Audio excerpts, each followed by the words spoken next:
it's Kiki and welcome back to my channel.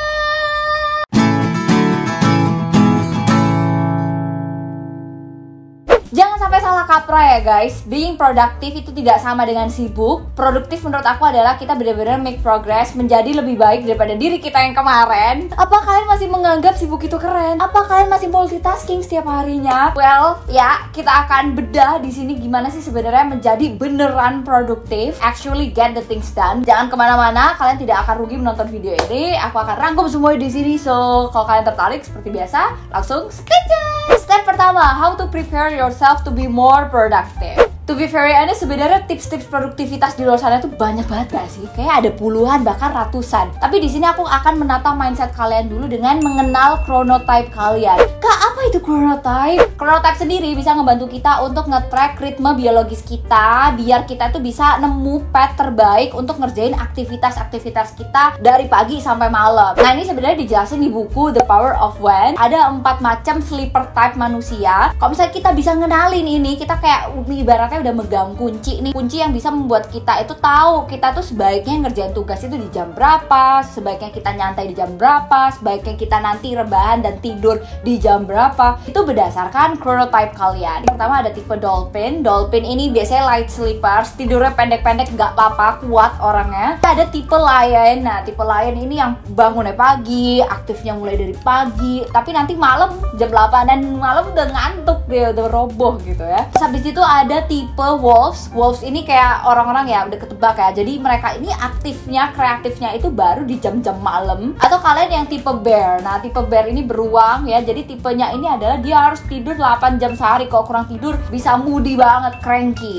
Nah, aku sendiri itu tipe yang bear banget. Jadi aku udah nge-track nih. Oh, ternyata aku kayak mau tidur jam 10 kayak, mau tidur jam 12 malam kayak, pasti bangunnya 8 jam setelah aku tidur. Nah, kan aku udah tahu aku udah tipe bear. Jadi aku bisa ngeplot nih kira-kira kapan ya aku sebaiknya pakai waktu untuk ngerit-ngerit email, kapan pakai waktu untuk tugas-tugas yang berat, kapan pakai waktu untuk main sosmed, rebahan sehari-hari. Nah, kira-kira tipe kalian apa dan kalian style kerjanya nanti seperti apa? Coba nanti kalian komen di bawah, share kalian kira-kira hewan apa gitu. Enggak, maksudnya chronotype apa, bukan hewan apa. Sorry.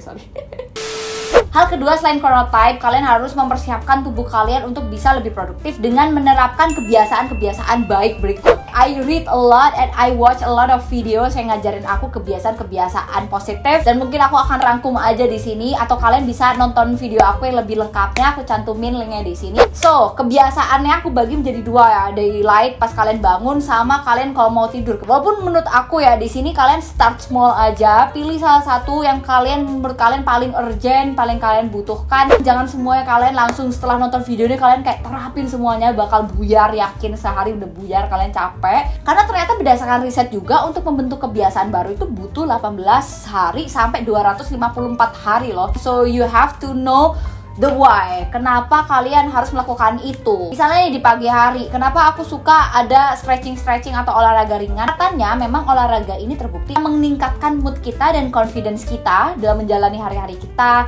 Dia juga produksi hormon-hormon yang bagus kayak serotonin, endorfin juga, yang bisa membuat kita itu lebih positif dan lebih tidak rentan stres. Kalau misalnya kalian mau produktif tapi kalian kayak rentan stres orangnya, gampang mood swing, nah susah. Selain workout sebenarnya ada banyak lagi ya, bikin checklist yang aku selalu bikin tiap di vlog, kalian juga udah sering lihat. Terus abis itu meditasi dan lain-lain. Kalau night rutinnya yang aku sekarang lagi suka banget adalah ngelakuin yang namanya journaling. Journaling ini benar-benar membantu aku biar kalau misalnya aku lagi demot, aku tuh selalu larinya tuh ke journaling, nulis diary. Kapan-kapan aku bikin video soal ini. Selain itu, baca buku sebelum tidur guys. Kenapa aku rekomen ini? Karena kalian kan udah tahu ya tadi sleeper type tadi ya, yang lion, wolves, bear, dan dolphin. Kalian udah tahu itu, tapi kalau misalnya kalian nih mau tidur masih main HP doang, mata kaliannya nggak bisa istirahat dengan maksimal, tubuh kalian juga akan capek. Kalian mau tidur 8 jam pun ya akan capek, bangun-bangun dan ujung-ujungnya males-malesan, tidak bisa produktif itu tadi. Makanya kalian coba terapin kebiasaan baca buku sebelum tidur biar mata kalian tuh bisa benar-benar istirahat optimal. Ada banyak banget sih sebenarnya, aku nggak bisa jelasin di sini. Kita lanjut aja ke selanjutnya. Part kedua, how to actually make progress. Nah, trik yang pertama adalah ya, jangan sok sibuk itu tadi. Kalian harus tahu mana tugas yang benar-benar prioritas, mana tugas yang distraksi. Ayo susah ya bisa-bisa itu ya. Kalian tipe yang yes person ya. Gak apa-apa, kalian bisa terbantu banget dengan yang namanya Eisenhower Matrix. Nah, aku pernah jelasin ini sebenarnya di video aku di sini untuk melakukan prioritas terhadap tugas-tugas aku yang cukup banyak sebagai entrepreneur, sebagai content creator, dan masih banyak lagi aktivitas-aktivitas aku sangat terbantu sama matriks ini. Jadi matriks ini tuh bisa dipakai untuk mengukur mana tugas-tugas yang urgent dan mana tugas-tugas yang important. Dengan matriks ini kita tahu nih, misalnya ada tugas yang urgent dan important, berarti harus kita kerjakan sekarang. Kalau misalnya ada tugas yang urgent tapi tidak penting, ya udah delegasiin aja ke orang lain. Ada juga tugas yang penting tapi tidak urgent, mungkin kita bisa kerjain nanti atau kita bisa delegasikan ke orang lain nanti gitu. Atau juga ada tugas-tugas yang tidak penting dan tidak urgent, kalau gitu ya tidak usah dikerjakan, delay it gitu. Tidak usah dipaksakan. Jadi ini sangat membantu sih, so far sangat efektif. Jadi aku taruh di yang paling pertama. Yang kedua adalah melakukan brain dumping ya. Biasakan tulis semua tugas-tugas kalian, jangan cuma dipikirin, tulis, nanti dikerjain. Kadang ya mungkin kalian juga merasakan I get tired just to think of everything that I have to do. Abis waktunya buat musingin semua tugas-tugasnya. Sekarang akhirnya I do brain dumping, aku buang aja semuanya itu ke beberapa tools ya. Mungkin kalian udah familiar beberapa tools yang aku bakal sebutin di sini. Aku bisa pakai checklist harian, terus abis itu aku juga pakai Google Calendar, aku juga pakai Trello gitu. Ini semua ada fungsinya masing-masing. Checklist harian ini aku pakai untuk pengingat ya, di pagi hari apa aja sih tugas-tugas yang aku harus prioritasin duluan, mana aja tugas yang aku bisa prioritasin nanti. Terus abis itu aku suka banget ya kalau udah nyentang, itu enak banget rasanya guys. Kalian harus cobain.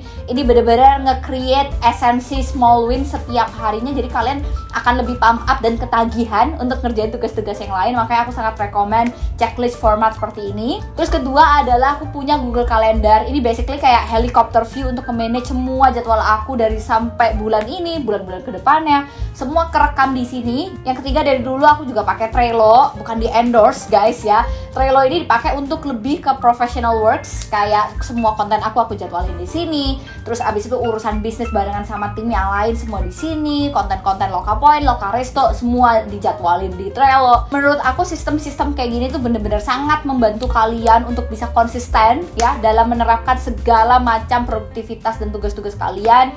Kalau kalian suka struggling gimana caranya konsisten dan lain-lain, pasti jawaban aku adalah bikin sistem, dan this is my system gitu yang aku bangun dan bertahun-tahun belakangan. Gue spill nih semuanya nih, masa mau males-malesan guys. Yang ketiga, setelah kalian udah tentukan tadi ya apa aja tugas-tugas kalian, udah kalian catat semuanya, adalah sekarang bener-bener dikerjain ya. Tekniknya gimana kak biar tidak terdistraksi?